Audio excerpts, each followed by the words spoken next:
Unto thee I lift up my eyes, O thou that dwellest in the heavens. Behold, as the eyes of the servant look unto the hand of their masters, and as the eyes of a maiden unto the hand of her mistress, so our eyes wait upon Yah-Allah, our God, until that he have mercy upon us. Have mercy upon us, O Yah-Allah. Have mercy upon us, for we are exceedingly filled with contempt. Our souls exceedingly filled with the scorning of those that are at ease, and with the contempt of the proud. Yes. God is gracious. God is good. Yes, and we also say, well, deliver me from the hands of evil spirits who have sway over the thoughts of men's hearts. And let them not lead me astray from thee, my God. Establish thou me and my seed forever, that we go not astray henceforth and forevermore. Jubilees chapter 12 and 20. Yes, yes, yes. We thank God. Yes, and with a hand clap of praise, we thank God for those of you that have been with us from the beginning. We thank God for those of you who have been with us here and thereafter, and here and there's about. And we thank God for those of you who have just subscribed. Yes, we do. And we thank God for those of you that are about to subscribe, calling those things that are not, or even follow, as though they are. Yes, all praises to the Most High for you, you, and you. Yes. You notice we're not going to have no background after this. Not going to have any background. We're just going to leave it plain. And that's all. Just plain. And until I figure out some way to have a permanent background, that's about it. But other than that, nah. We're going to go with live stuff. Maybe go in the sitting room or something every now and then. But right now I'm in a back room, and this room here is sort of under, not construction, but decorating and everything. It has to be painted. I have things in here. I've just been doing a slow job of just structural and, should I say, things in this house. You know, I remodeled the bathroom and remodeling the kitchen cabinets, which are not completed yet. Still has to put the cabinet doors and the outside frame on it, and also dress up the floor a little bit. So I had some damaged parts in the tile, so I have to remove that and put that back up. But either way, it's taking form and it's taking shape. Sitting room is okay as far as I'm concerned. But anyway, I'm just a man. But anyway, we're in the book of Oshea, aka Joshua. Yes, we can always say that according to the book of Joshua, Moses had a speech impediment that was delivered to him because of the prophet Balaam. And from there on, even when he got to the point where God was getting ready to tell him to go alone, he said, I can't. He realized he had a speech impediment, but it was because when he was a baby. Yes, and if you go back into the first parts of the book of Joshua, you're going to find out what happened to Moses in that. But Moses, still, God gave him someone that could speak clearly that the people might understand. Although he had to deal with the other people, they understood him. The people of Sudan understood him very clearly, in that he was king down in the Sudan, northern part of Sudan. Yes, he was a king. Moses wasn't no stranger to battle. He wasn't no stranger to leadership. He wasn't stranger. Everything he learned didn't come from Egypt.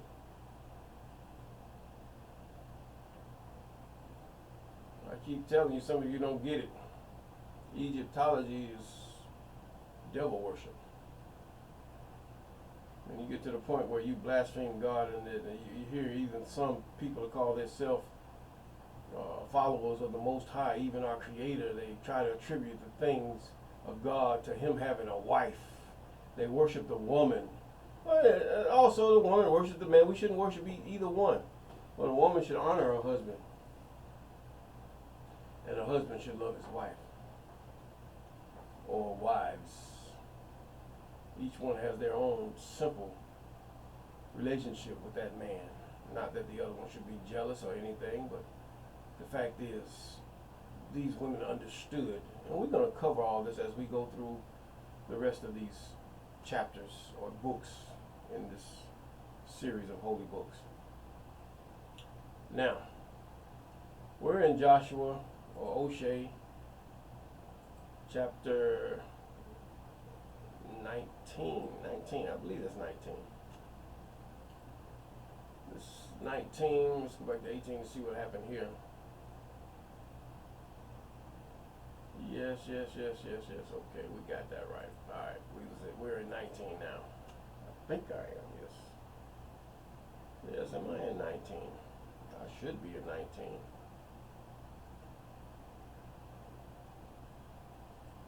Yes, this is going to be divided. Okay, either way, I've read it last night. I was just looking at the bottom.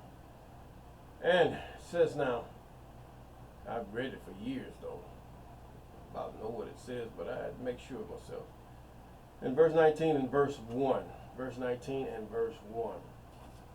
It says, "And the second lot came forth from Simeon, even for the tribe of the children of Simeon according to their families, and their inheritance was within the inheritance of the children of Judah." So therefore, Simeon was pretty close to Judah. Now, this is important, that we have to really go back and start studying these maps. If we can just get one land, one ancient land, and start studying from there and just connect the dots according to the book of Joshua, because this is the issuing out of lands. Although God will, when God delivers his people back into the land that he has allotted for them, those things will be established again. But how shall it be established? Modern buildings, modern temples? We don't know. Will the ruins in Tellerad be replaced with something more modern? Different than the ancient times? I'm sure that God would probably go more modern. But some things would stay within nature, like the altar, because of the commandment of the Most High that it would be built of stone, not hewn by human tools or not with human tools. That is something that will not be modified. As far as lighting and incense and all that stuff, we don't know. It depends on the Most High. So you ask yourself, how are these people going to build another temple? It's kind of funny.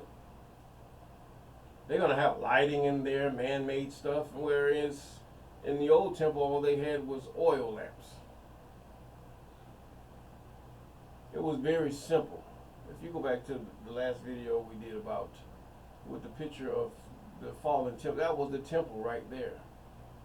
That was the temple. It had the holies of holies, but all that stuff was stolen by looters. It was all stolen. They have it. They're not going to show you because they know they're going to get some black flag. That's why I said black flag. But either way, they don't want that.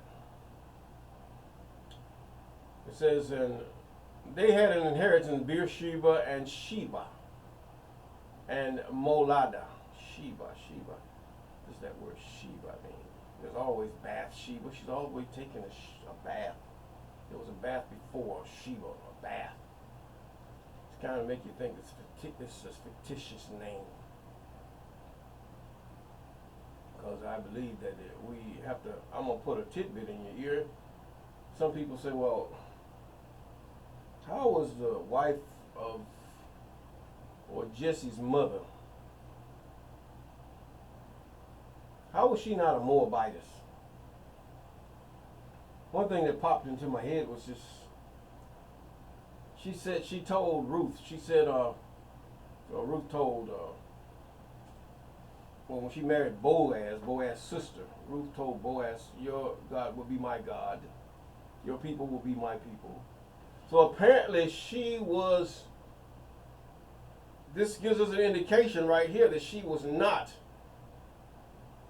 of Israeli descent. ancient Israel descent. She was a Moabitess, and rightly so, as the Bible stated. Many of you, oh, that was a Moabite. They were like this. Oh, was she deceived like we are deceived today? She lost her lineage. Well, we're going to get into that when we get to that book, just to put a tidbit for you to study. Now, and Shual and Bala and Azim and Etolad and Behul and Hormah and Zilglad and Beth Markabath and Hazazusa and Beth El Beoth and Sharuhin, 13 cities and their villages. Now these were the children of Simeon. Excuse me.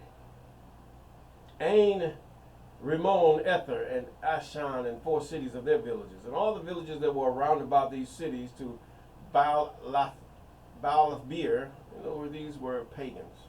Canaanite people were pagans, and this is why God wanted them out. Number one reason was because it wasn't their land. Number 2, they were polluting the land, period. Ramoth of the south, and this is the inheritance of the tribe of the children of Simeon according to their families. Out of the portion of the children of Judah was the inheritance of the children of Simeon, for the part of the children of Judah was too much for them. Therefore the children of Simeon had their inheritance within their inheritance of them. In other words, Judah had so much land, another tribe had to come and help take over the rest of it. They had claimed so much land, it was too much. So Simeon and Judah was within the same lands or borders around in the same area. And the third lot came up for the children of Zebulun according to their families, and the border of their inheritance was to Sarid. Now you have to remember, God sent Oshea, sent men out. He sent men out to spy the land out and to map it out and to see which parts of the land it was, and they divided it. Apparently they divided it into 12 parts, or 12 or whatever. You know, you got the half tribe of Manasseh, and then you had Ephraim, and so 12, 14 or some lots they had divided the land into. Now this is how they divided the lot. They gave lots for different parcels, and each explanation in each border or landmark that they had, what they would do, they would, say, well, from this point to this point to this point to this point is part what I've marked out. So he sent 2 men of each tribe to mark out these things. Now, and their border went up toward the sea of Maralah and reached to Dabasheth, reached to the river that is before Jokneam, and turned to Sarid eastward toward the rising of the border to Krishloth Tabor, and then goeth out unto Debrath, and goeth up to Japhia, and from thence passeth along on the east to Jiddahefer, and Itah, Kazan, and goeth unto Rimon Methor and Nia. Seem like these genealogies and land grabs and all these are really important, because you have to realize those people that took over that land in 1948, before they got there, they had mapped out the whole land, and they've changed some things.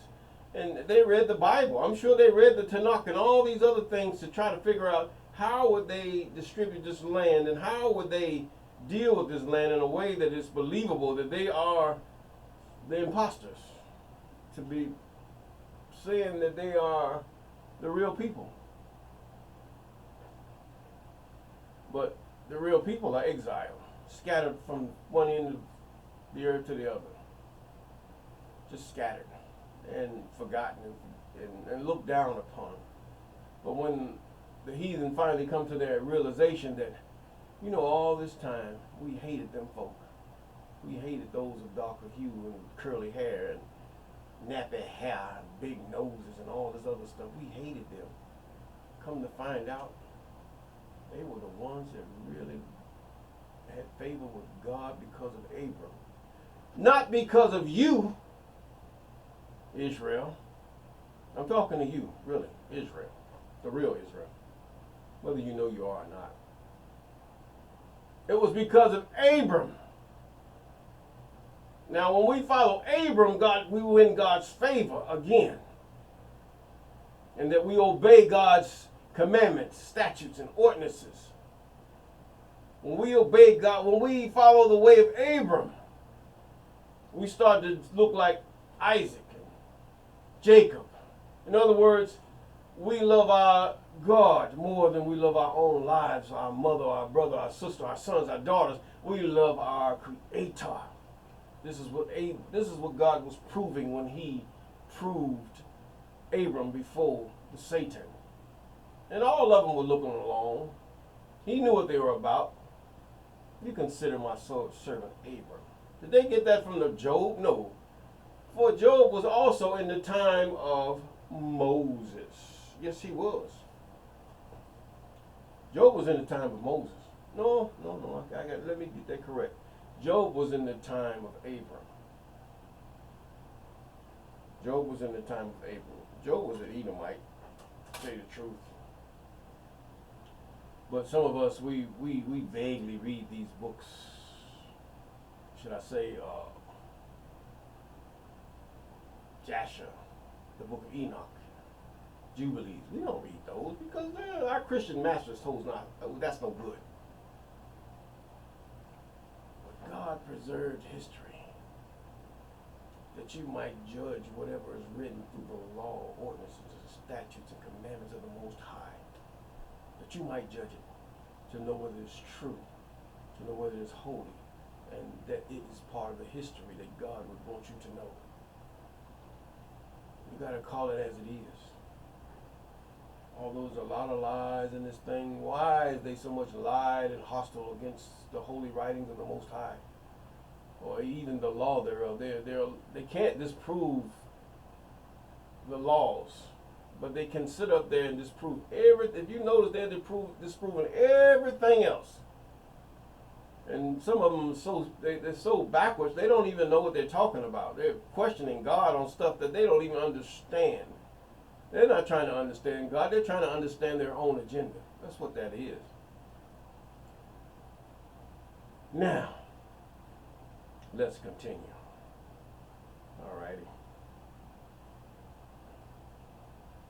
In verse 11, he says, and their border went up toward the sea at Marah, and reached unto Dabasheth, and reached to the river that is before Jogneam, and turned to Sarid eastward toward the sunrising, the border of Krishloth Tabor, then goeth out unto Dabrath, and goeth up to Japhia, and from hence passeth on along the east to Jephthah and Ittah Kazan, and goeth out to Rimmon Methor, to Nia, and the border compasseth on the north side to Hannon, and the outgoings thereof in the valley of Jephaniel, and Kittah, and Nahaliel, and Shimron, and Idalah, and Bethlehem, 12 cities in their villages. Now these are what? Listen. This is the inheritance of the children of Zebulun, according to their families, these with their villages. Zebulun. Bethlehem really wasn't that far from Yasharal or Jerusalem. Some call it the place of graves, to tell you the truth. They call it the place of graves. But either way, 12 cities within their village. This is the inheritance of the children of Zebulun according to their families, these cities with their villages. And the fourth lot came to Issachar for the children of Issachar according to their families. And their borders was toward Jezreel and Chesuloth and Shunem and Hapharim and Shion and Anharath and Rabbith and Kishon and Ebiz and Reman and Enganim and Hehada and Beth Pazez. Oh, I really got that all crazy. And the coast of Tabor and Shahazimah and Beth Shemesh, and all the outgoings of their borders were at Jordan. 16 cities with their villages. This is the inheritance of the tribe of the children of Issachar according to their families, the cities and their villages. And the fifth lot came out for the tribe of the children of Asher according to their families. And their border was Helkath and Hali and Bitin and Aksaph. We know Ak means brother. Saf, brother who? Saf, somebody's brother or something. And Alamelech and Amad and Mishael, and that reaches to the Carmel westward, and to Shai Horleban. I said that right, didn't I? And turn toward the horizon of Beth Dagon, that is another house of this pagan god. This land was named after him, and reaches unto Zebulun and the valley up to Jiphthael, toward the south. Means going out. God, is this God going out or something like that? And Beth Emek, house of Emek, or Emek house. And Neel, that's something has to do with God, El. And goeth out to Kabul on the left hand. And Hebron, Rehob, and Hammon, and Canaan, and even unto great Zidon. And then the host turneth unto Ramah, unto the strong city, Tyre, and the coast turneth to Hosah, and the outgoings there are at the sea, at the coast to Akzib. Now we're going to end here at the 29th verse. And with that we know that God has given these people beautiful cities. Beautiful cities. And if you even look at the old buildings, these cities were already built by who? The people you are listening to here. Some of it was torn down by the Romans and all that, but most of it was already built. Just like in America, a lot of the stuff was already built. But this man who called himself the Vicar of God, which they call this Isus, he was God. He told them that they could go, and he divided the lands between Portugal and the English-speaking world. The white world is what he did. He divided south, which is Spanish, and the north, which is Europe, or the EU, or whatever. The French and all those others divided it, and then they started getting lands and part of it, and then they started purchasing lands, and then they started going to the Spanish-speaking nations. Yes, you call yourself Mexican, or you just speak Spanish. You don't even know your true heritage. Oh, I'm Indian. You don't know. You just like the black man. You do not know. Even though it be told you, you do not know. Some have waken up and found out who they really are. But many of you, I'm Mexican, I'm this, I'm that. What's your nationality? Who's your father?